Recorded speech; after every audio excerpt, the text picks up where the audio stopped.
Olá, gente, eu estou aqui nesse podcast para falar do lançamento do meu livro Os Tempos do Destino, pela editora Rocco Illumina, mas também vou entrevistar Fábio Sombra no Novo Salmos, que está lançando também nesta mesma linha da editora Rocco Illumina.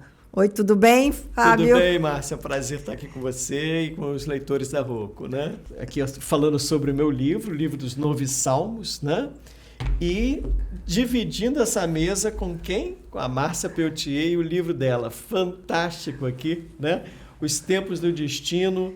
A gente tem muito assunto interessante para tratar hoje, Márcia. Eu estou achando isso o máximo, Fábio, porque nós estamos juntos nessa mesma linha editorial, nesse lançamento desse novo selo, né? Sim. E eu achei uma coisa incrível a Rocco pensar nesse nicho que é tão importante para a vida moderna, para a vida contemporânea, né? Com certeza. Que é o autoconhecimento, é a pessoa tentar entender os momentos da vida. As reflexões. E eu acho que isso nos torna, assim... parceiros num momento muito importante para mim, pessoalmente, verdade, que há muito tempo eu não lançava um novo livro, esse meu 10º livro. Olha só, os novos tempos, eles exigem da gente também, nesses tipos de reflexões que antes a gente nem pensava, né, em fazer, e hoje já...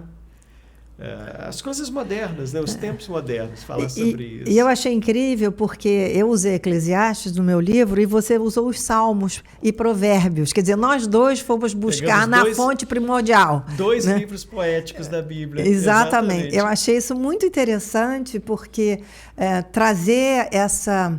vamos dizer, essa história de volta para os tempos modernos é muito importante, né? Porque a gente não pode ignorar o passado, nem ignorar toda a riqueza que ele nos trouxe. Exatamente. Né? Da nossa vivência. Eu fiquei muito feliz quando eu vi o seu livro, quando eu comecei a ler ele com calma, porque eu sou um apaixonado pelo livro do Eclesiastes. É um dos meus livros preferidos da Bíblia, então tem muita coisa aí que eu vou te perguntar, que a gente vai...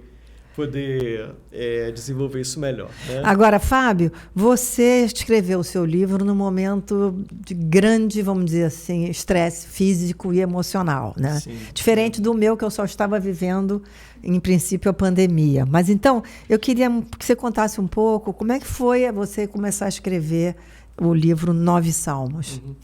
Interessante. Eu vivo de literatura já há bastante tempo, né? Eu tenho 54 livros publicados, a maioria deles para jovens, né? E no ano passado, aliás, desde a pandemia, eu já tinha começado a escrever alguns livros com esse tom mais devocional, com esse tom mais reflexivo. Eu lancei 2 livros que acabaram também recebendo prêmios importantes na literatura cristã, que foi praticamente a Bíblia inteira em versos de cordel. Que lindo isso do cordel, hein? Que você usa também aqui. Que eu uso também, né? A poesia. Mas a questão do ano passado foi o seguinte: eu, de repente, no início do ano, em fevereiro, me vi numa situação completamente atípica, né? Eu me vi internado e com problemas muito sérios de saúde, e aquilo ali foi uma reviravolta na minha cabeça, né? Eu acabei, com essa internação, eu acabei perdendo o meu pé direito. Que isso, e Fábio? Estava com a visão bastante comprometida. E naquele momento eu falei, olha, gente, tenho várias reflexões que eu tenho feito, mas eu preciso botar isso correndo no papel, porque eu sei lá como e quando eu vou sair daqui.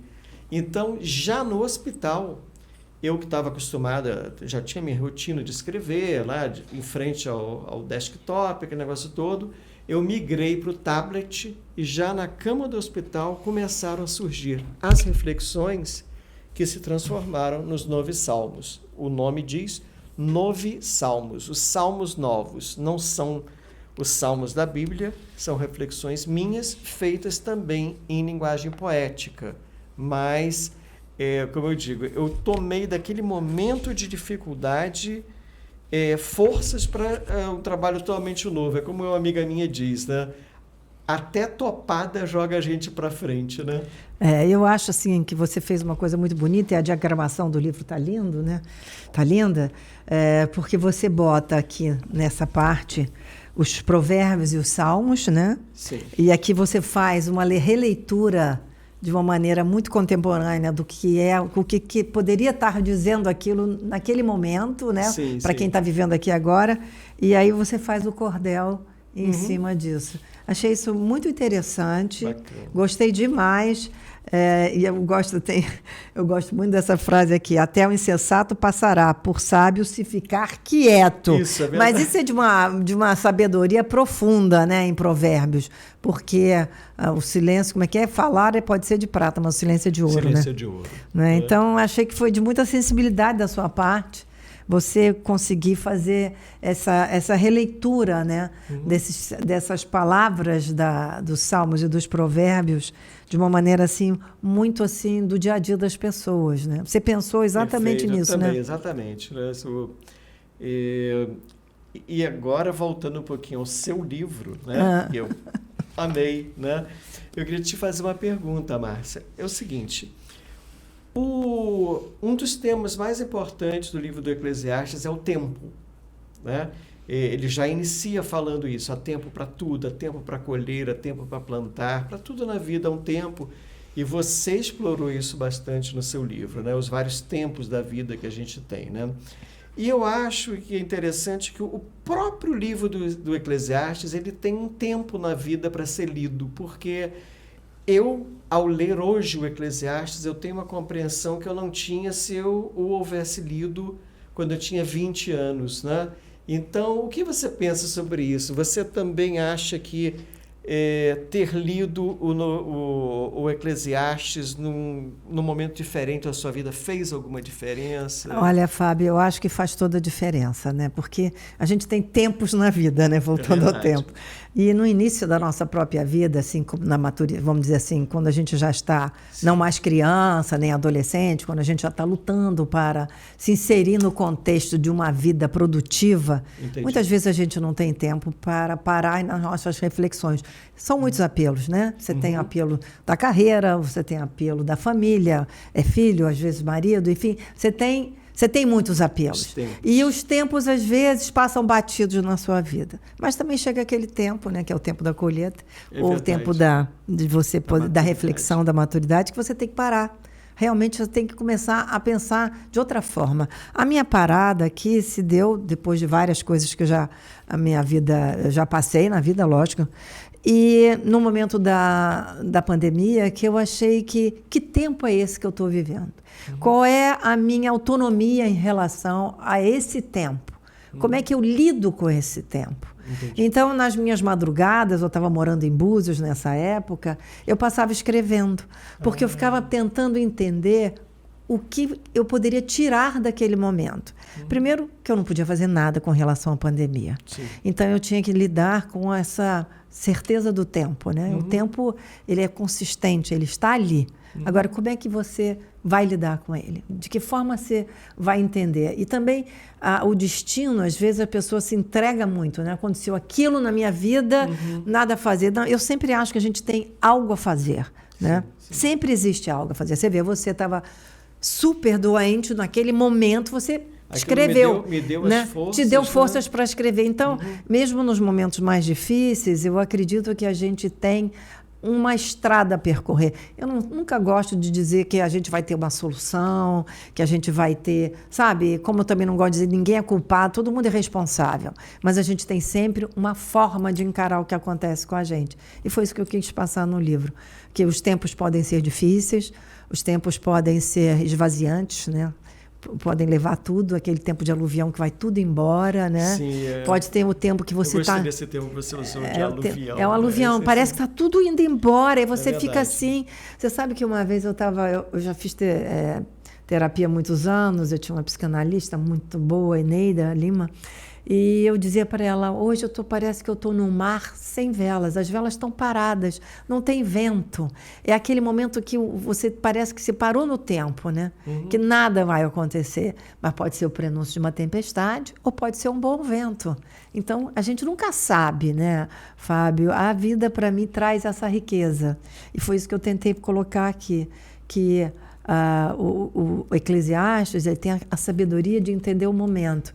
E a gente tem que ter a sabedoria de entender, através do Eclesiastes, o momento do tempo que a gente está vivendo. Sim, sim. Né? Que são tempos muito diversos e interiores. E é interessante que o seu livro é dividido em capítulos e cada um fala de desses Exatamente, tempos. Né? É verdade. Muito... E eu acho que a gente tem uma coisa muito em comum, nós dois, que é essa busca da espiritualidade. Sim, sim. E a busca do espiritual como um caminho no terreno, vamos dizer, né? Porque eu sou católica praticante, quer dizer, eu tenho assim a minha fé, minha convicção. Certo. Respeito todas as fés, eu acho que fé é de cada um, todos os caminhos levam a Deus. É verdade. Se a pessoa tiver aquele bom coração, todos os caminhos levam a Deus.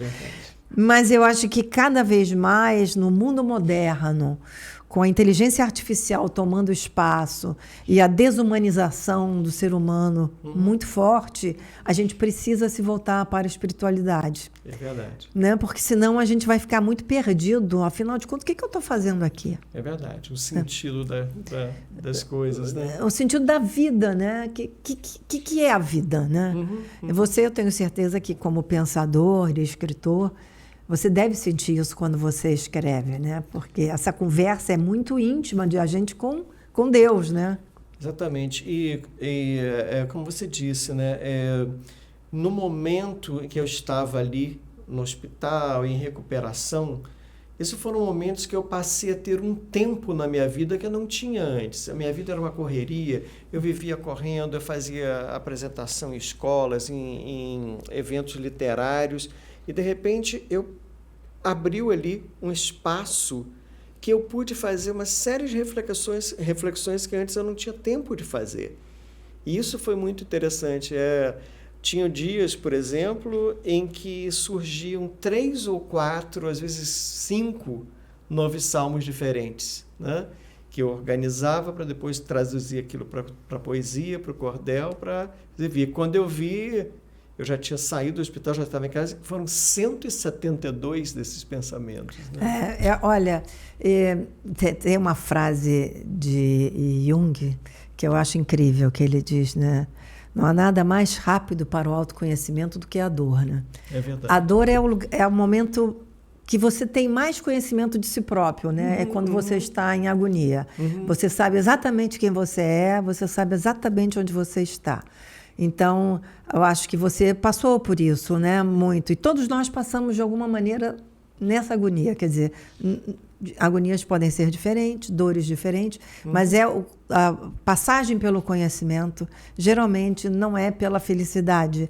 A gente não passa pelo autoconhecimento. É verdade. Durante a felicidade você está tão apreciando aquilo tanto que você não dá o devido valor. Mas a dor traz isso, né? Traz essa vontade de você querer se situar. Meu Deus, mas o que está acontecendo, né? Que eu imagino que deve ter sido muito essa pergunta que você fez. Eu já fiz essa pergunta em alguns momentos da minha vida difíceis, mas com a maturidade eu fico achando que cada vez mais essa conversa interior existe em momentos que também não são tão difíceis assim, né? Por exemplo, não sei se acontece com você, mas eu me vejo conversando quando eu acho que é comigo mesmo, mas na verdade eu acho que é um papo que eu estou tendo no mundo espiritual, fazendo coisas prosaicas, vamos dizer, cozinhando em casa, tá? Andando na praia, arrumando a casa. Eu fico assim, mas eu estou conversando. Essa conversa tem um sentido espiritual maior do que... Não é um... estou divagando. Não é isso. Eu acho que a maturidade também traz esse momento, né? De você refletir sobre a sua vida de uma forma mais, não digo leve, mas mais centrada, né? Verdade. Sem tantos exageros como a gente às vezes tinha ou pode ter tido quando era mais jovem. É verdade. No livro do Eclesiastes tem também um outro aspecto que eu coloco muito também no meu processo de criação desse livro, que é o seguinte: o Eclesiastes ele também está baseado nessa questão da vaidade. Né? Vaidades das vaidades, tudo é vaidade. E quando a gente está nesses momentos de, vamos dizer assim, de fragilidade, tá? essas vaidades elas se escoam todas. Isso é maravilhoso, né? Eu vejo hoje, porque ao final desse processo, né, depois eu perdi um pouco da minha mobilidade e aos pouquinhos eu coloquei uma prótese para poder voltar a caminhar, né? E eu me lembro, assim, no início, a minha grande preocupação era: nossa, será que as pessoas vão perceber que eu estou com uma prótese ou não? Quais são as maneiras que tem de você ocultar isso? E o meu médico me falou: olha, hoje existem próteses modernas que você recria a perna em silicone, você pode colocar até pelos artificiais. Depois, quando chegou a perna, eu achei tão bacana aquela perna de titânio. Eu falei: gente, era tudo vaidade. Qual é o problema? Essa perna nova está me fazendo andar melhor até do que a que eu estava antes. Então, realmente, isso é uma questão importante na vida da gente, né? Quando a gente chega a um ponto em que você vê que a maior parte das coisas que a gente tem ao longo da vida são apenas vaidades passageiras, né? Não é? Eu acho que isso aí, da Eclesiastes, que é o que eu abro o meu livro até com isso, é porque a vaidade, ela pode estar em vários momentos, né? É a vaidade física, como você falou agora. Intelectual. É a vaidade de você querer ser alguém, né? Aquela coisa de eu quero ser alguém, né? A vaidade. E a vaidade, para mim, é uma coisa assim que a mulher é muito mais sujeita a essa questão da vaidade, no meu ponto de vista. Eu acho que os homens também, hoje em dia, são muito ligados na questão estética. Mas essa urgência de se manter a juventude que existe em relação às mulheres é algo um pouco aflitivo também, né? É verdade. Porque uma das coisas que a vaidade traz é você negar quem você é. Né? É a negação de quem eu sou. Exatamente. Eu tenho tanta vaidade que eu tenho que ser tantas outras coisas que eu não sou quem eu sou. Né? Então, acho que essa questão toda da gente se aceitar, né? Quem somos, né? Aqui, da forma que formos, né? Porque cada um é especial dentro do seu contexto, é uma das coisas mais difíceis na vida. E eu abro o livro com vaidade porque eu acho que tudo é vaidade realmente. E essa questão de tudo ser vaidade é que nos torna pessoas, às vezes, inconstantes, pessoas que são irritadas, pessoas difíceis de convivência. Verdade. Sabe? É isso que nos separa, porque cada um tem a sua vaidade de ser quem é mais importante do que o outro. Então, a vaidade é uma coisa muito mais, assim, vamos dizer, insidiosa do que a gente pensa. É verdade. Quando a gente pensa, a vaidade é a estética. Não, a vaidade é muito maior do que a estética. Muito bom. Uma coisa interessante que eu faço um paralelo, estudando o seu livro com o meu, é assim, nós não escrevemos, tanto você quanto eu, nós não escrevemos nenhum texto que seja para competir com as Escrituras. São 3 textos que remetem às Escrituras. Eu acho isso uma coisa interessante, porque até mesmo, por exemplo, cada um dos meus 9 salmos, ele tem uma referência bíblica, no seu também, né? Você, em cada trecho que você fala, tem lá uma referência bíblica para que o leitor aprofunde aquela reflexão a partir da Bíblia, né? Que eu acho assim, é a fonte de onde brota tudo o que a gente escreveu, tudo o que a gente falou, né? E então, na verdade, ninguém, nem você, nem eu, nós estamos querendo competir com a Bíblia, eu quero de jeito nenhum. Somar com a Bíblia, né? É verdade. O que eu penso também é o seguinte: a Bíblia, né, os Salmos, por exemplo, que são um dos livros poéticos da Bíblia, ele tem textos ali, foram escritos há 4.000 anos atrás, aquele negócio todo, e a gente vê que a natureza humana não muda. Coisas que eram verdades nesse tempo continuam verdades. Mas eu senti a necessidade de colocar no meu livro também alguns temas que são temas muito contemporâneos, né? Que não se falavam nos tempos bíblicos, né? Então, a gente tem temas como, por exemplo, a depressão, como o autismo, como o preconceito.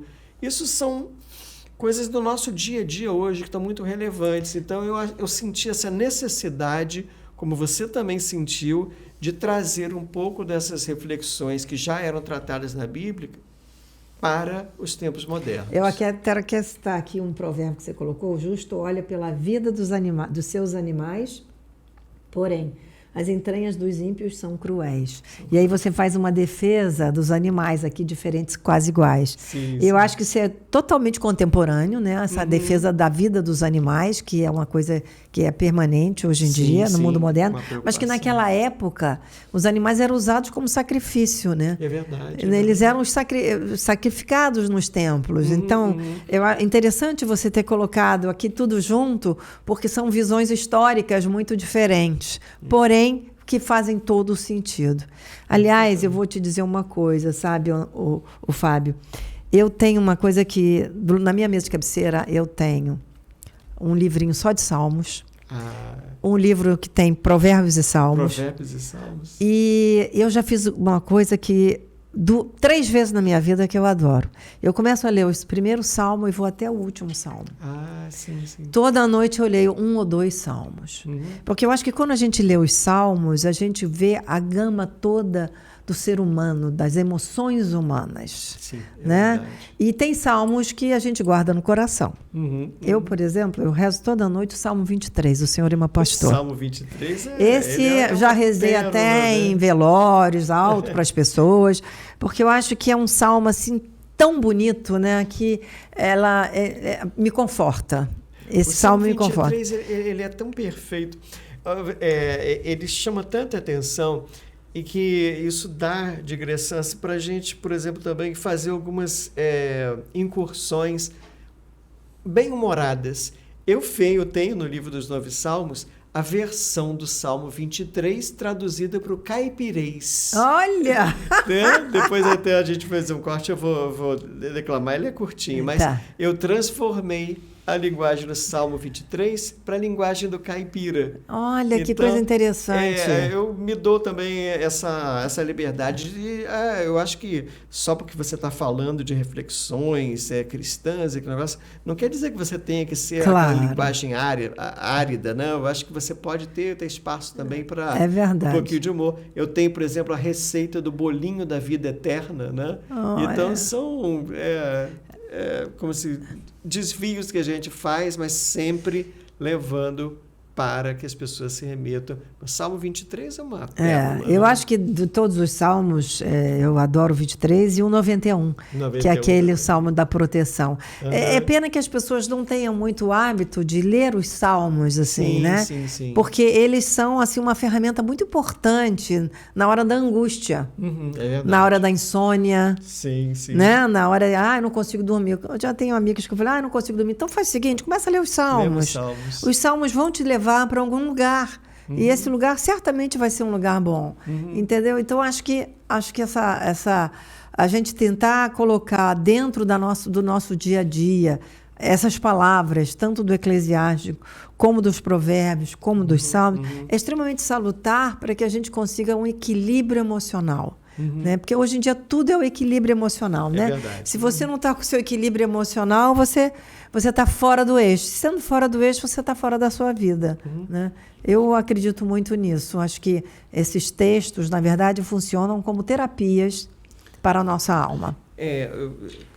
Retornando àquele tema que você falou, né, do momento de angústia em que eu escrevi esse livro, né, eu fico imaginando como teria sido aquele momento para mim se eu não tivesse uma fé, se eu não tivesse uma crença num porvir, né, algo que viria depois, né? E eu acho que seria uma coisa muito difícil, como o meu próprio médico disse. Eu falei, olha, ele falou, eu vi poucas pessoas levarem vamos dizer, um tema como o seu, uma questão de saúde como a sua, com tanta desenvoltura, porque muitas vezes a amputação, por exemplo, é uma coisa traumática. A gente que fica deprimido, aquele negócio todo, e em momento nenhum eu me deixei, para mim estava bem claro, olha, eu vou tirar disso aqui energia para fazer uma coisa muito maior, né? Eu acho que esse é o turning point, como a gente chama, né? Sim. Esse é o ponto da virada, né?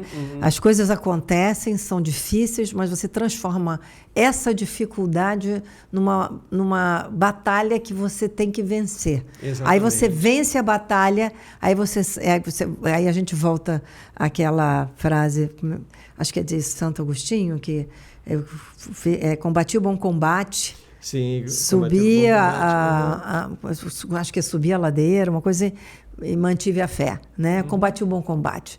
É uma coisa assim muito interessante, né?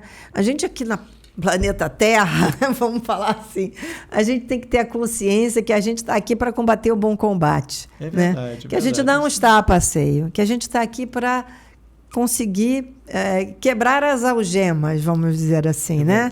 Do que nos prende as coisas não positivas, as coisas não luminosas, as coisas escuras, no sentido das coisas pesadas que nos puxam para baixo, né? Então, combater esse bom combate, eu acho isso muito bonito, porque o combate, a gente pensa, não tem bom combate. Como assim? Se combate, alguém vai cair. Então, não tem um bom combate. Mas, na verdade, se a gente entender isso com uma visão, né, de uma forma espiritualista, que o bom combate é você combater as trevas e entrar na luz, né? Então, eu entendo sempre isso, que toda vez que a gente está numa dificuldade, que a gente consegue olhar e ver uma luz, a gente combateu um bom combate. Com certeza. Mas, Márcia, eu estava vendo aqui outro paralelo entre os nossos dois livros, que além de tratar de temas sérios, reflexões sérias, nós também temos esse apreço à poesia, à linguagem poética, né? E é interessante isso, porque tanto o livro do Eclesiastes quanto o livro dos Salmos, inclusive, eles são os livros poéticos da Bíblia, né? Eu acho muito boa essa, vamos dizer assim, essa energia da poesia misturada aos temas sérios, né? E eu queria que você, se você pudesse recitar para a gente um trechinho de poesia do seu livro. Olha, adorei isso, porque como você, eu também tenho prosa e poesia, né? Tem textos sobre os tempos do destino e tem poemas relacionados aos temas. Aí eu selecionei um aqui que é sobre a justiça do tempo, né? Porque a gente sempre acha que o tempo é injusto, né? Né? De alguma forma. Então, eu escrevi o seguinte aqui. Esse poema chama-se Corpo. Estou tentando pensar no meu corpo com mais generosidade. Comecei agradecendo ao meu fígado por não estar tão doente por conta da minha revolta com coisas que não posso mudar. Aos meus pulmões, por não me deixarem na mão ao respirar a tristeza que assola o mundo. A minha pele, por se manter suave, apesar da aspereza de tudo. E aos meus cabelos, por continuarem comigo, mesmo quando parecia que eu ia perder a cabeça por diversos motivos. Agradeço ao meu corpo pela generosidade de sua presença, me garantindo saúde em todos os momentos, até nos mais desastrosos. Não podemos esquecer de agradecer ao nosso corpo pela força e pela resiliência diária. Mas, se o seu corpo estiver em sofrimento constante e a dor estiver demais, ofereça suas lágrimas para um bem maior. Tem sempre alguém com muito mais motivos do que você para chorar. Muito lindo, muito bacana, né? Olha só como é que dá aquela refrescada, né? Na reflexão, né? Vem aquela coisa. O meu livro, o livro dos 9 Salmos, né? Eu fiz todo em versos, né? Eu tenho uma tradição com cordel. Eu escrevi muitos livros em cordel, então a métrica e a rima do cordel são elementos importantes nos meus trabalhos. Com certeza, né? Porque dá um ritmo diferente. Exatamente. E mesmo porque o cordel, os folhetos de cordel, eles foram inicialmente feitos para serem declamados, né? O cordel tem muito dessa oralidade. Então, eu vou ler aqui um dos meus 9 salmos para a gente sentir como é que fica um pouquinho disso aí, essa rima e essa métrica, né? E eu escolhi realmente o Salmo 84, que ele fala sobre os olhos. Os olhos também meus olhos foram afetados por essa enfermidade, e eu tive assim, uma sorte muito grande. O meu oftalmologista, o Dr. André Castro, Ele me salvou, ele me restituiu a visão. Hoje estou vendo melhor do que o... Maravilha, estou vendo fico feliz em saber. Até mais do que eu deveria. Né? Mas, e eu fiz um dos 9 salmos exatamente em agradecimento a Deus, né? Pelos meus olhos, pelos nossos olhos, como eles são importantes. E ele diz assim: obrigado, Deus meu Pai, pelos olhos que me deste, pelas cores que hoje enxergo, verde, rosa, azul, celeste, pelas flores que avistei, e eu para sempre me lembrarei desse bem que me fizeste. Obrigado, Deus meu Pai, pela clara nitidez com que posso ver o mundo que o Senhor criou e fez. Eu sem eles penaria, e nas trevas viveria em completa invalidez. Obrigado, Deus meu Pai, pela luz que me alumia, que clareia meus caminhos, que conduz e que me guia, sem bengala e sem bastão, sem temor e escuridão, te ofereço essa poesia.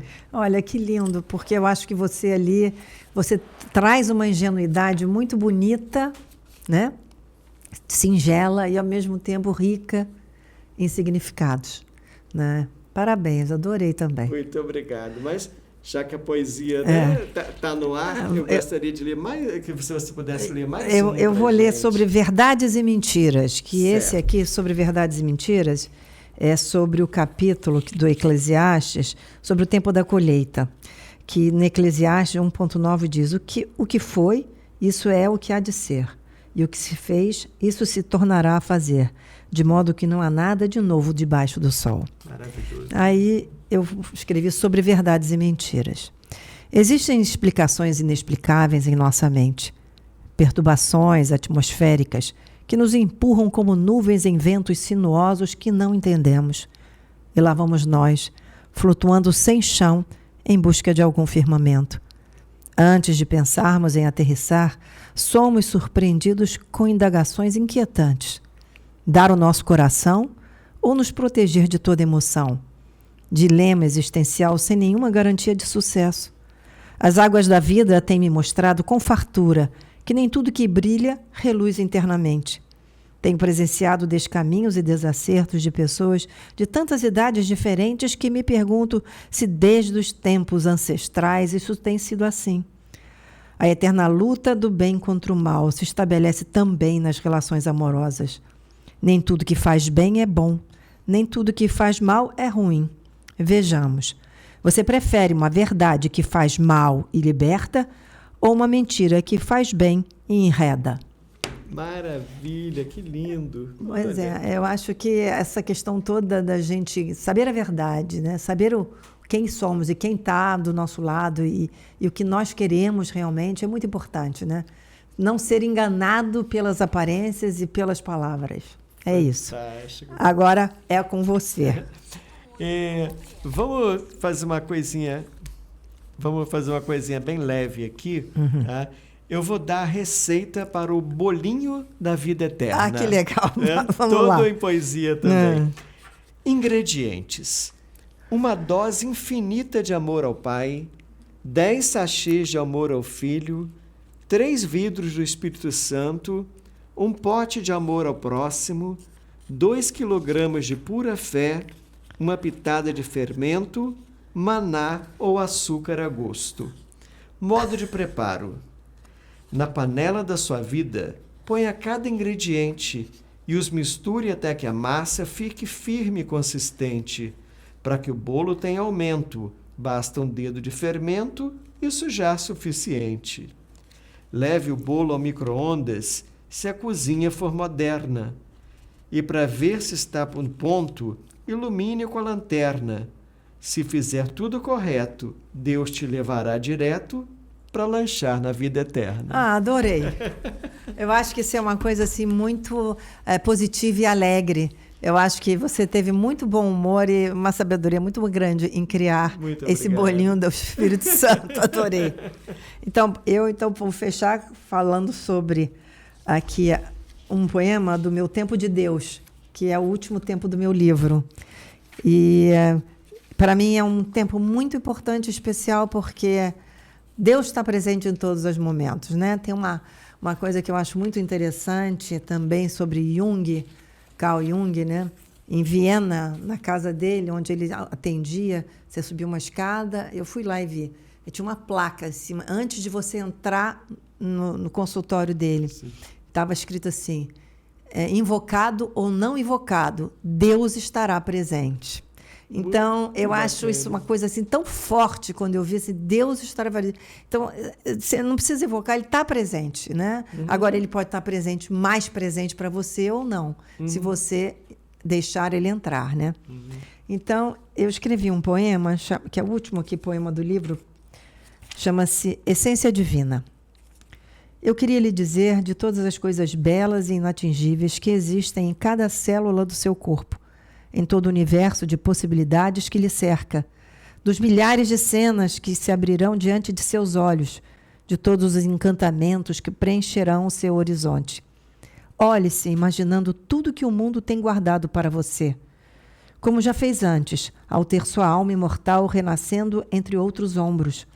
Nossa história pode ser recontada em dezenas de episódios, marcados pela bênção de estarmos juntos e pela tristeza de mais uma separação.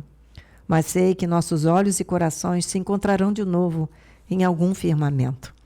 Nem sempre percebemos o quanto plantamos nessa terra, o quanto de nós largamos por aqui. São pedaços de alma, estilhaços de nossa partícula divina, que se espalham, muitas vezes sem rumo, e outras em direções certas.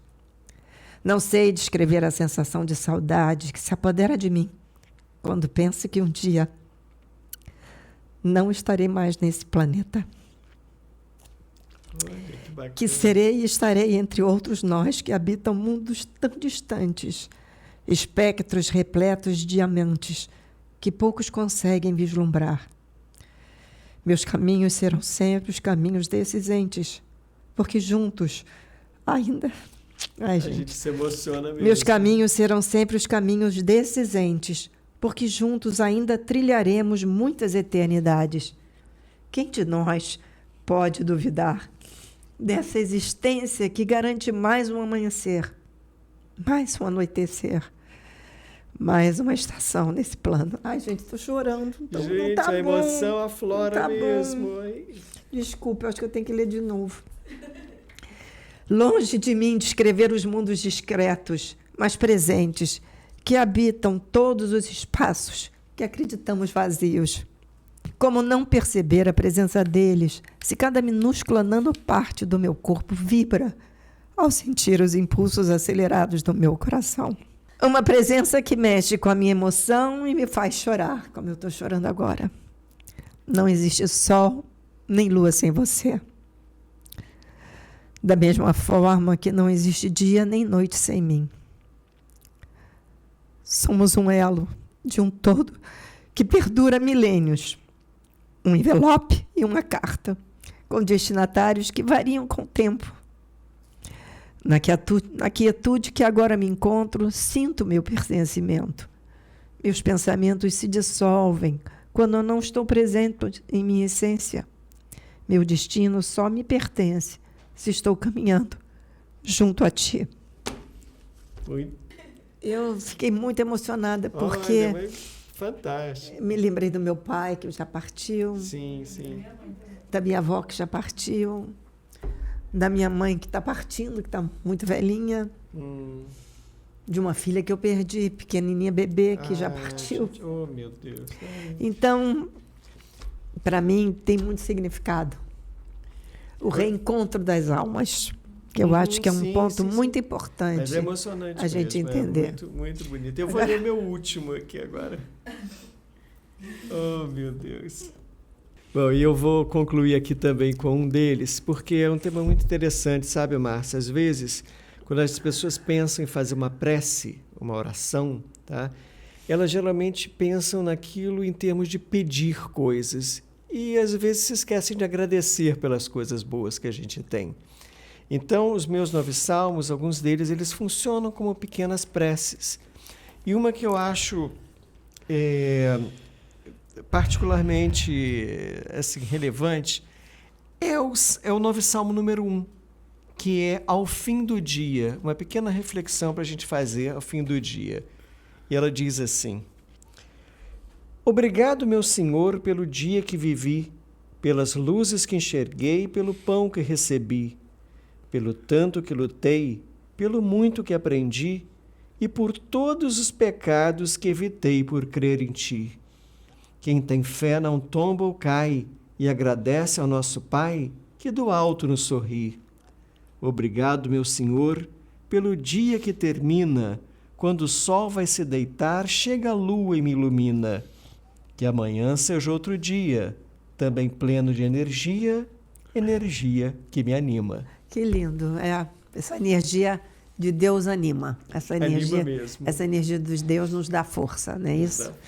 Ô, Márcia, mas foi um prazer muito grande estar aqui com você, uma tarde agradável, falar sobre reflexões, sobre poesia, né? E aos nossos leitores, muitos devem estar se perguntando, mas como que eu faço para conseguir os livros? Né? Eu quero dizer que foi um bate-papo maravilhoso, tá, Fábio? Eu adorei, me emocionei também, mas foi muito bom, porque a gente, quando fala de poesia, fala da alma, né? Então verdade. É isso, né? Mas aqui estão mostrando os nossos livros, né? Tanto o Novo Salmos quanto o Tempos do Destino. Eles podem ser encontrados nas livrarias, normalmente, e também nos sites de vendas de livros. Isso é muito isso é uma coisa maravilhosa que melhorou muito depois da pandemia, que antigamente as pessoas que estavam longe não tinham acesso aos nossos livros. Hoje em dia, você entrou no site, pediu, em 2 dias, um dia já chega na sua casa. Então, olha... Está aqui para vocês, aquele abraço. Espero que vocês se deliciem com os nossos livros, com certeza. E que seja assim, uma excelente companhia para todos vocês aqui, os nossos 2 livros, 9 Salmos, do Fábio Sombra, e Os Tempos do Destino, que é o meu livro. Tá bom? Muito obrigado. Obrigada a você, Fábio. Obrigada a todo mundo aí que está nos assistindo.